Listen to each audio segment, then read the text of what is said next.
qui devait être un simple voyage en Turquie s'est avéré être un véritable cauchemar. Il s'appelle Fabien Azoulay, il est français, il a 43 ans. Victime de torture, en prison. C'est l'histoire de ce Français Fabien Azoulay parti en 2017 à Istanbul pour faire des implants capillaires. Sur place, il va faire l'erreur de commander du GBL, un produit stupéfiant qui venait d'être interdit dans le pays. Le 27 février 2018, il est condamné à 20 ans de réclusion criminelle. Si sa peine est réduite à 16 ans et 8 mois, Fabien vit depuis un véritable cauchemar loin de sa famille. Torture, harcèlement, humiliation, ses conditions de détention sont inacceptables. Il serait même victime de différentes discriminations, notamment sur le fait qu'il soit juif et qu'il soit homosexuel. Ce week-end, une pétition réclamant son transfèrement en France a été lancée. Ce soir, son avocate, maître Carole Olivia Monteno, et son meilleur ami David Benaïm sont avec nous pour tenter de faire sortir Fabien des griffes de cet enfer. Histoire incroyable, merci. Maître Carole Olivia Monteno, merci d'être avec nous. Merci à vous. Merci d'être là. Bien. On a David Benaïm qui sera avec nous et Sophie Wiesenfeld. David Benaïm, son meilleur ami, et Sophie Wiesenfeld, présidente du comité de soutien de Fabien Azoulay, qui est avec nous. Bonsoir Sophie. Bonsoir. Merci d'être là Sophie. Merci. Alors, on va rappeler d'abord l'histoire et merci bien sûr David d'être avec nous. Fabien Azoulay, il arrive à Istanbul en 2017. C'est ça.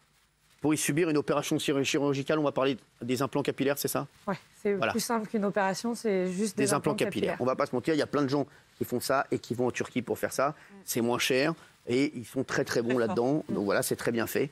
Voilà, donc on va dire la vérité, il y est allé pour ça, c'est pas une opération chirurgicale, c'est ça, c'est pour faire des implants capillaires. Pendant ce séjour, il y va seul? Oui, et il atterrit à Istanbul depuis Tel Aviv sur les recommandations de son médecin à Tel Aviv. Il a tout organisé avec la clinique sur place, c'est très fréquent, parce qu'il y a des packages avec l'hôtel, la clinique. Bien sûr. Voilà. Pendant son séjour, il va commander et se faire livrer du GBL. Alors, vous demandez ce que c'est que le GBL. Le GBL, c'est une drogue de synthèse. C'est ça? C'est un excitant sexuel.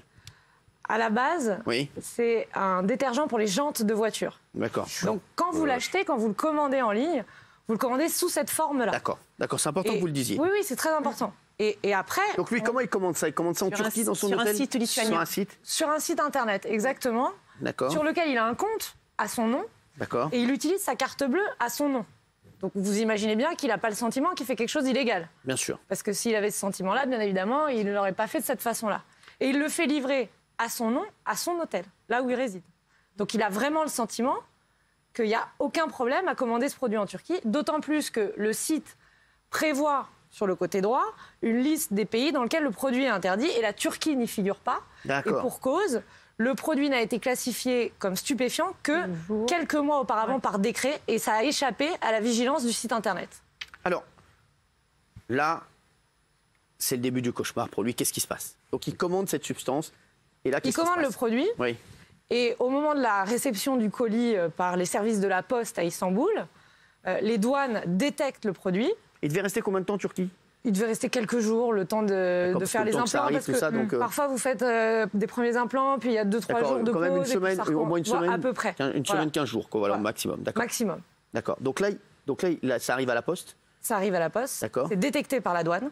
D'accord. Qui préviennent la police, qui du coup décide de suivre le colis jusqu'à sa destination. Fabien Azoulay est dans sa chambre. On l'appelle, la réception lui dit « Votre colis est arrivé ». Il descend. Et là, la police est en bas de l'hôtel et l'arrête. Donc là, il interpelle? Il interpelle. Ils le prennent direct? Direct. Il est placé en détention provisoire. Il sait ce qui se passe, il comprend ce qui se passe, il fait quoi?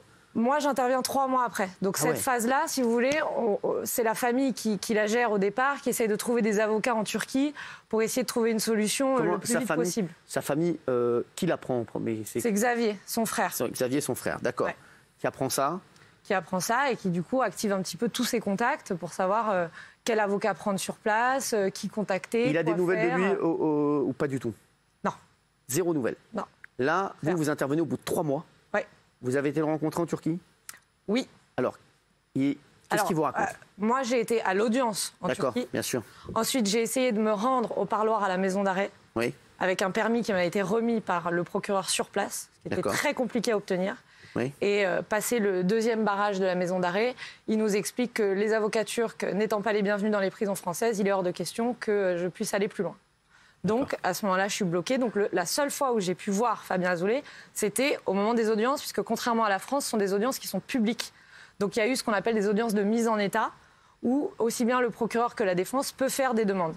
C'est des audiences qui durent 5 minutes. Alors, il a... Est-ce qu'il avait eu un avocat commis d'office en Turquie ou pas du tout? Au départ, Oui. il y a eu un avocat commis d'office qui a été proposé par le consulat français.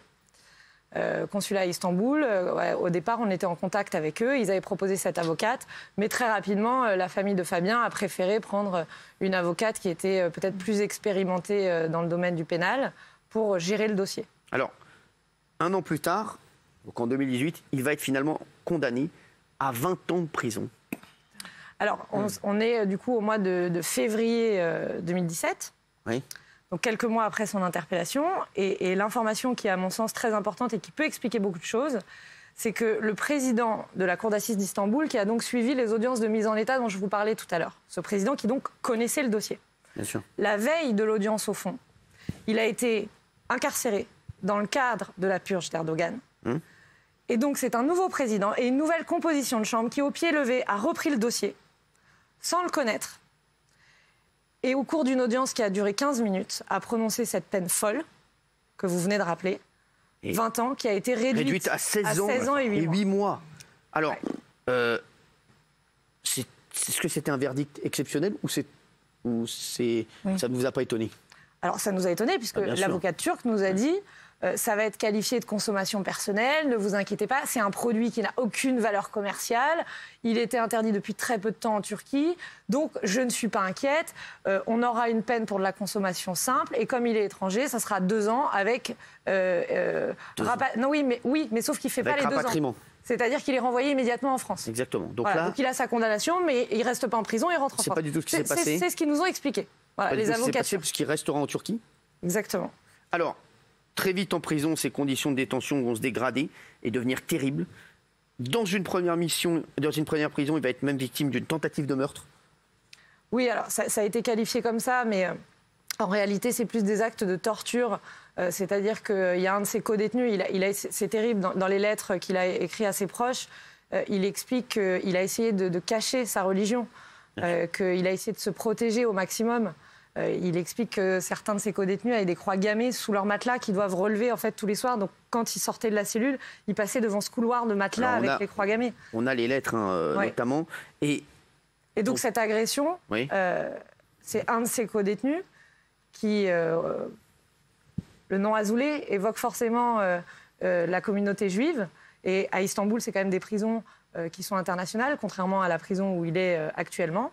Et donc il a décidé en pleine nuit de faire bouillir de l'eau dans les marmites et il lui a jeté sur le corps pendant qu'il dormait. Et en fait, Fabien a été transféré à l'hôpital, bien évidemment, et ensuite il sera changé de prison quelques semaines après, et son agresseur a bien évidemment été... Enfin, je dis bien évidemment, mais il aurait pu ne pas l'être en Turquie, mais il a été condamné. Il a ensuite été déplacé, il est désormais détenu à 800 km au nord-est d'Istanbul, dans une prison difficile d'accès où il partage sa cellule avec 8 autres co-détenus. C'est ça. Est-ce que vous avez des nouvelles? Parce qu'on a des lettres de Fabien. Depuis bientôt 4 ans, il vit en enfer. Parfois, il échange avec ses proches par courrier, notamment avec son meilleur ami David. David et Sophie, présidente du comité de soutien de Fabien Azoulay. Sophie, est-ce que vous avez eu des nouvelles dernièrement de Fabien? Non, j'ai des nouvelles uniquement via son frère Xavier, qui peut lui parler chaque mardi. Mais les nouvelles qu'il a sont hélas très mauvaises. Il prend beaucoup de médicaments pour passer la douleur morale. Et il ne veut pas terminer la 4e année qui sera en septembre dans cette prison. Il a des pensées suicidaires et ses jours sont vraiment comptés. Il est en danger de mort. David Benaïm est avec nous, vous êtes le meilleur ami de Fabien. Bonsoir Cyril. Bonsoir, merci David d'être là. David, il vous a écrit? Il ne m'a pas écrit. Je lui ai écrit. On a eu le problème, c'est qu'il y a eu des transferts de prison. Donc les courriers n'ont pas pu arriver. On a communiqué énormément à travers Xavier. Et il se trouve que moi, je l'attendais. Il était en Turquie et je l'attendais à Tel Aviv. À ce moment-là, il devait me retrouver en septembre, fin septembre. Et donc, je me suis inquiété. J'ai appelé immédiatement Xavier, que je ne connaissais pas. Xavier, c'est le frère, Fabien. Son frère, exactement. Et donc, au fur et à mesure, On a échangé à travers Xavier. Les lettres qu'il a envoyées sont terribles. Il raconte un calvaire, il raconte j'ai des extraits des lettres, l'horreur de ces cellules, des lettres qu'on peut retrouver, qu'on va publier à partir de demain. Je vais les lire un petit peu aux téléspectateurs. Merci David. Alors, il dit « Quand je regarde mon acte de condamnation qui dit libération le 23 mai 2034, j'ai le cœur qui bat plein pot. Je ne tiendrai pas jusque-là, je le sais, je le sens. Je n'en aurai pas la force. Tu sais, ici, il n'y a pas de présomption d'innocence comme il y a en Europe ou aux États-Unis. C'est un système qui condamne quelles que soient les circonstances. Cette peine de 20 ans est tellement inconcevable. » Dans une de ses lettres aussi, Fabien explique à quel point il n'est pas fait pour ce monde d'horreur et de violence dans cette prison. Personne ne peut imaginer les horreurs auxquelles j'ai assisté. Ce n'est juste aucun, pas concevable ici, que ce sont tous des récidivistes. Ils ont l'habitude des prisons, mais moi, non, je ne sais même pas me défendre. En fait, je crois que tout est étudié pour faire souffrir au maximum ici. C'est une prison psychologique, comme ils disent. Je vais lire d'autres passages de lettres. Moi, juste demain dans la revue littéraire La règle du jeu, ils vont les publier. Donc pour nos téléspectateurs, il y aura aussi la version manuscrite de ces lettres bouleversantes. Maître Carole Olivier Montenot, quand il parle de ces horreurs, il se passe quoi actuellement pour lui? Alors là, ce que vous décrivez, donc c'était à la prison de Maltépé. Et là, aujourd'hui aujourd'hui, quand il parle d'une prison psychologique, il est enfermé 24 heures sur 24. Ouais. C'est-à-dire que même si en France, on a des conditions de détention qui sont terribles également, bien sûr, il y a quand même une cour de promenade.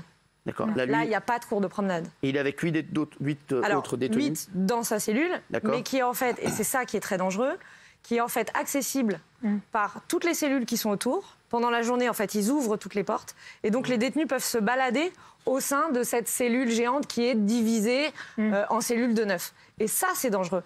Parce que vous ne pouvez pas contrôler ce qui se passe la journée. Bien sûr. S'ils peuvent, d'une cellule à l'autre, se déplacer sans qu'il y ait besoin d'un gardien pour ouvrir et vérifier ce qu'ils vont faire, c'est ça qui le met énormément en danger. Alors, il a écrit une autre lettre que je vous lis. C'est incroyable ce qu'il décrit. J'aurais dû commencer cette lettre il y a une semaine, mais ma tête parfois s'éteint complètement face aux horreurs auxquelles je fais face quotidiennement. La dernière en date est un type qui s'est fait trancher la gorge par un groupe de 4 Syriens. Je dormais quand c'est arrivé, mais les cris des détenus m'ont réveillé. La vue du sang partout était effrayante, pire que dans un film d'horreur. J'ai appris par la suite que le détenu qui est décédé avait fait des avances à l'un des Syriens et qu'au nom d'Allah, il devait le payer de sa vie du fait de son homosexualité. Bien entendu, je suis depuis le début de retour dans le placard et personne ne sait que je suis feuge. Je suis passé par une très mauvaise période où je ne répondais pas aux courriers et je me laissais couler peu à peu. Je rêvais de ma mort une nuit, j'ai même vu ma pierre tombale en rêve. Tu sais, quand on est en prison, on n'arrive pas à raisonner rationnellement. Alors j'ai vu ces rêves comme peut-être des signes prémonitoires. Si j'avais le moyen de passer en douceur, crois-moi, je l'aurais déjà fait. Qu'est-ce qu'il est possible aujourd'hui de faire? On sait que les relations entre la Turquie et la France sont très très tendues. Aujourd'hui, le gouvernement français ne peut rien faire? Tout le monde nous demande pourquoi on a attendu aussi longtemps. Ouais. La réponse, c'est que déjà, il y avait le temps judiciaire en Turquie, où on ne s'attendait pas à une telle condamnation. Et ensuite, la procédure de transfèrement, c'est quelque chose qui est très long.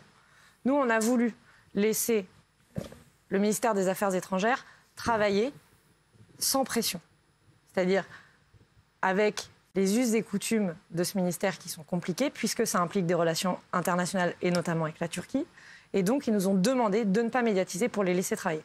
On a respecté ce souhait du ministère des Affaires étrangères. Sauf qu'aujourd'hui, on est arrivé à un constat simple, c'est que la demande de Fabien pour son transfèrement, elle a été faite en mai 2019, reçue en novembre 2019. Déjà, je trouve ça fou que ça mette autant de temps. Juste pour recevoir une demande de transfèrement. Alors, on me parle de valise diplomatique. Vous dites quoi aujourd'hui? Les autorités françaises vous disent quoi? Rien. Aucune réponse? C'est silence radio. La langue de bois. Alors, j'ai eu un appel aujourd'hui. Okay. D'accord. Vous imaginez, après ces 3-4 jours un peu où... Là, j'ai eu un appel de la protection des détenus à l'étranger, mais ça n'avance pas. Et en fait, là, on a eu une réunion au Quai d'Orsay au mois de mars, où nous, on s'attendait à avoir énormément de réponses, puisque la réunion du mois de novembre, c'était suite à l'agression. On nous avait supplié de ne pas médiatiser, on nous avait promis que tout serait mis en œuvre, et là, on arrive le 12 mars, et on n'a aucune réponse.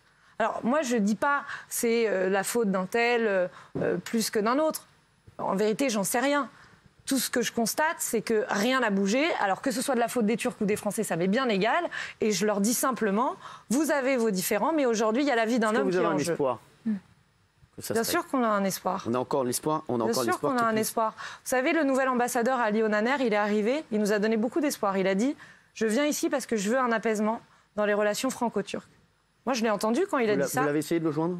On l'a contacté, on lui a remis une lettre en main propre. Je me suis déplacée personnellement à l'ambassade. Je n'ai pas eu de retour à ce jour. L'ambassade de Turquie en France. Ouais. Et pourtant, il dit clairement qu'il veut un apaisement dans les relations. Donc moi, je lui ai laissé cette possibilité de répondre. Vous avez dit qu'il y avait des possibilités que ça avance? Il n'a rien répondu. Moi, ce n'est pas lui personnellement que j'ai rencontré, mais je sais qu'il a eu cette lettre en main propre. Je le sais. Voilà, il va s'exprimer ce soir. Vous avez essayé de joindre des personnes du gouvernement parce qu'aujourd'hui, On a envoyé des lettres à tout le monde. Vous imaginez bien qu'on a essayé de mobiliser tout le monde. On n'a pas de retour. Ou alors des retours type ministère des Affaires étrangères. Oui, nous prenons ce cas très au sérieux, nous faisons notre maximum. Mais c'est quoi le maximum, en fait? Montrez-moi des courriers de relance que vous avez envoyés aux autorités turques. Montrez-moi un dossier. Moi, je ne peux pas accepter, quand je vais dans une réunion au Quai d'Orsay, que la personne qui est en face de moi, qui me parle, elle a une feuille sur son pupitre. Bien sûr. C'est pas normal. Montrez-moi les diligences. Oui. Moi, si j'ai un client qui n'est pas content du travail que je fais, je sors le dossier, je dis voilà ce que j'ai fait. Et nous, on est clients du Quai d'Orsay. Je suis désolée, mais ils travaillent pour nous. Donc, à un moment donné, il faut qu'ils nous apportent des résultats. On va essayer d'essayer à notre petit niveau de faire bouger les choses. Peut-être au niveau de l'ambassade de Turquie, peut-être au niveau... je pense que c'est la meilleure personne à appeler. Je pense que c'est... voilà, exactement. On va essayer de faire bouger les choses dès cette semaine. Essayer peut-être d'avoir l'ambassadeur de Turquie en France dans l'émission dans les prochains jours, pour qu'il nous donne sa réponse et pour qu'il essaie de faire bouger les choses, parce que là, il y a urgence. Oui. Et on espère qu'on va pouvoir, voilà, que ça va bouger, même si, on ne va pas se mentir, il y a peu d'espoir. On ne va pas dire ça, on ne peut pas dire qu'il y a peu d'espoir. Je me refuse de penser comme ça. Vous avez raison. Vraiment. On va essayer de faire le maximum en tout cas. Et c'est vrai qu'il faut essayer de médiatiser le plus possible. Il y a une pétition aussi. Voilà, cette affaire, même si... Mais c'est vrai que la Turquie et la France, les relations sont extrêmement tendues et c'est aussi... Et que la Grèce en plus, qui n'aime pas. Exactement. Oui, il y a David qui voulait rajouter un mot. Oui, Cyril, je voudrais dire d'abord que Fabien, c'est quelqu'un de bien. C'est un bosseur, c'est quelqu'un qui se réveillait tous les matins pour ouvrir le spa qu'il a ouvert à New York avec rien. Il est venu, on s'est créé une communauté, une famille, on était des expatriés. C'est comme ça qu'on s'est rencontrés aux États-Unis. Et c'est un mec bien, c'est quelqu'un de gentil. Il n'y a pas plus gentil, plus généreux. Et donc de voir cette souffrance et de voir à quel point il essaie de communiquer avec ses amis, il dit à quel point ces lettres lui donnent du bonheur. Il serait très content d'avoir entendu les blagues que vous avez pu faire avant et il a envie qu'on lui raconte cette vie. Donc on a envie de pouvoir refaire vivre Fabien et lui redonner ce sourire que vous voyez sur ces photos. David, en tout cas, vraiment le message que je voudrais donner. On va vraiment essayer de faire le maximum. David. Nous appelons à toutes les bonnes volontés pour nous aider, signer la pétition, envoyer des messages à Fabien, le comité de soutien, la famille, toutes les organisations de défense des droits de l'homme. On a besoin vraiment de toutes les bonnes volontés. Et moi, je suis assez, même très optimiste. C'est génial. Je suis sûre qu'il sortira de prison, qu'il sera transféré très rapidement en France. On espère vraiment, Sophie. On va faire le maximum.